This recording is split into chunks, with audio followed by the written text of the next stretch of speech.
You know, again, what's the worst that'll happen? And it's working out fine so far. You know, it's fine. Right? You know, I'm happy. So,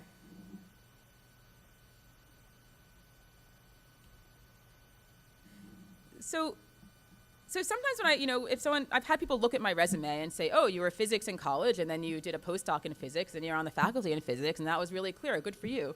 You know, and I just want to say, you know, this wasn't always it's not really, in my mind, it didn't feel like a really clear path. It wasn't the sort of thing where I felt like I was just railroaded on this path and physics, all I want to do, now I'm here and that's great. You know, you can do it too. It wasn't always obvious to me that I would go on in physics, that I'd make the choices that I did. Again, you know, I tried to sort of do what I wanted to do and follow my worst case scenario rule. You know, did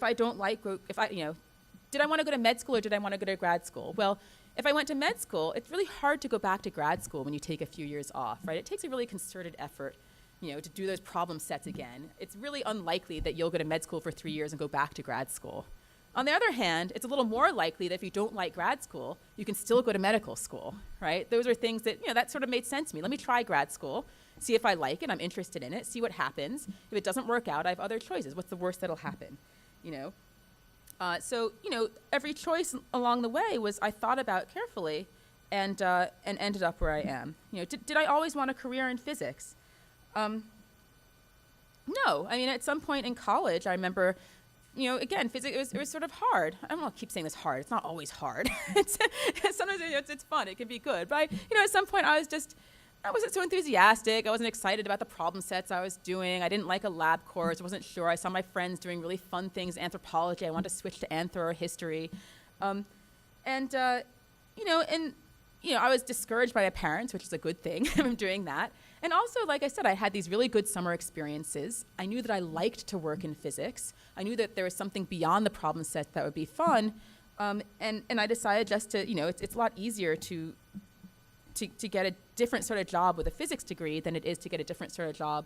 It's a lot easier for me to get a job that I like with a physics degree than to get a job that I like with an anthro degree, I realized. And so I stayed in it, and I thought I'll just, you know, keep working hard, try to stay interested and see what happens. And that was a good thing. I should mention, I also felt like I had something to contribute to physics. And, you know, as a minority in physics, you know, as you're a minority or a woman, the numbers are very small, right? And you can recognize that, you know, you can be a role model, right? When the numbers are small, even adding one person in the field can make a big difference. So you're in sort of a unique position. And I think that's a good thing, right? It you know, it's sort of, to me, it's a motivator, right? There's something unique about my position now that may not be as unique if I were, you know, in medicine or in business or something like that.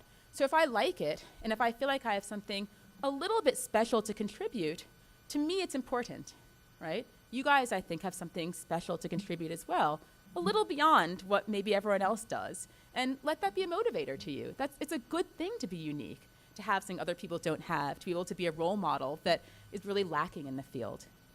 Okay, and that's good, right? That's motivation. At least for me, it was.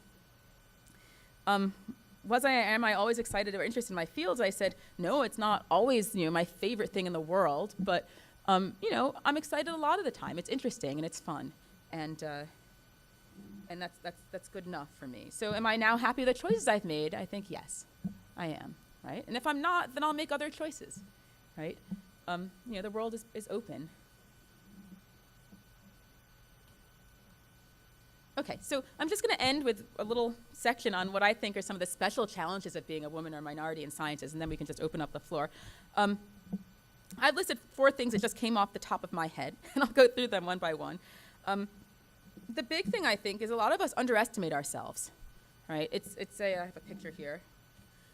There's been research showing that if you mark your race or gender down on a test in the sciences or a field where you're underrepresented, you do worse.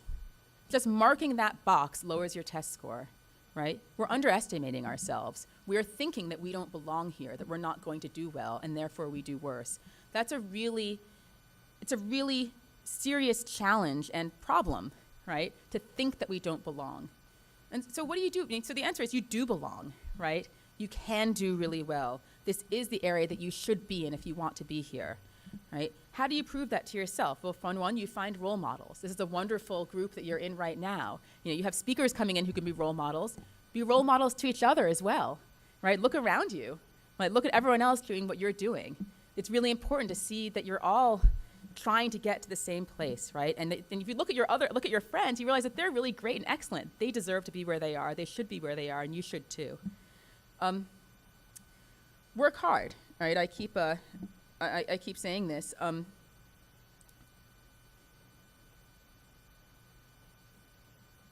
Sometimes it's easy to underestimate yourself if you think that something is too hard for you, right? If you find something challenging, if you feel like other people are getting the problem sets faster than you, then maybe you don't belong where you are. No, it means you just have to work harder on those problem sets, right? You don't know what's going to happen. I mean, I remember when I was in college that there were some kids who'd come in with they were taking graduate school classes as sophomores, and I wasn't doing that, and they were so much better than me, and did I belong where I was?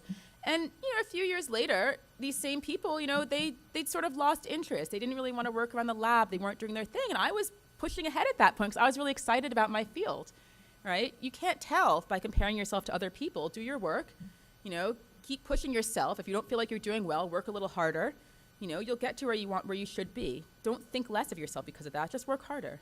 And judge yourself on results. The beautiful thing about math science is that there's actual results. You can circle the answer, right?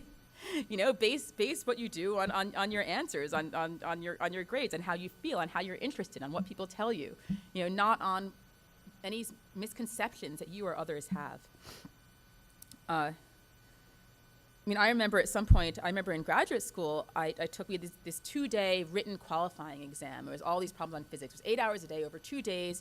Have to answer sitting on a desk, answering these things, and I thought I'd failed it. So after the second day, I went home and I threw myself in my bed and I was crying, and I called my mom and I said, I failed my qualifying exam. I'm leaving physics. I started making plans. What else am I going to do? Where am I going to apply? I shouldn't be a physicist anymore. I'm not good at this. And, 4 days later, the scores were posted and I'd passed, and I just went back to the lab and it was fine, right? And I realized at that point that was just silly, right? I was letting my perception of myself be based on a test that I thought that I hadn't done well on. Even if I hadn't done well on that test, I was still the same person, right?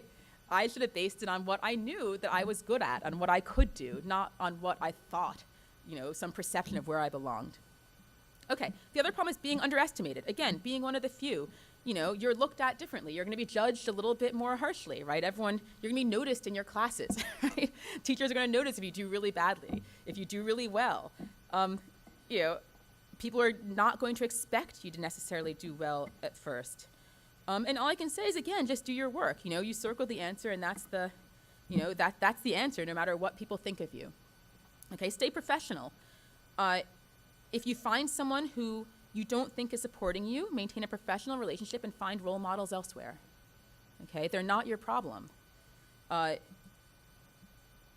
outside support. Find groups like this. Find other groups of peer mentors, of other mentors, people who will respect you and understand your true potential. I think my picture here is of Obama. This is hopefully in the future people won't underestimate us quite so much.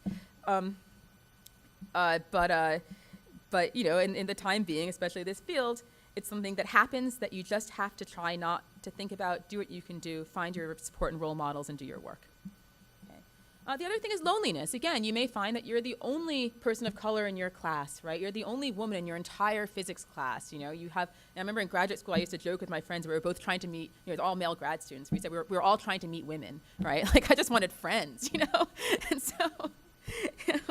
You may find you're one of the only ones there, and again, find outside support. I go to the National Conference of Black Physicists, Black and Hispanic physicists, every year, and now I've gone for the past 10 years. Now I have friends there. We meet every year. We go out for dinner and for drinks. It's a lot of fun. We support each other. I know what they're doing. I know that they're good. They know that I'm good. I have a community that's just supportive. It's really rejuvenating.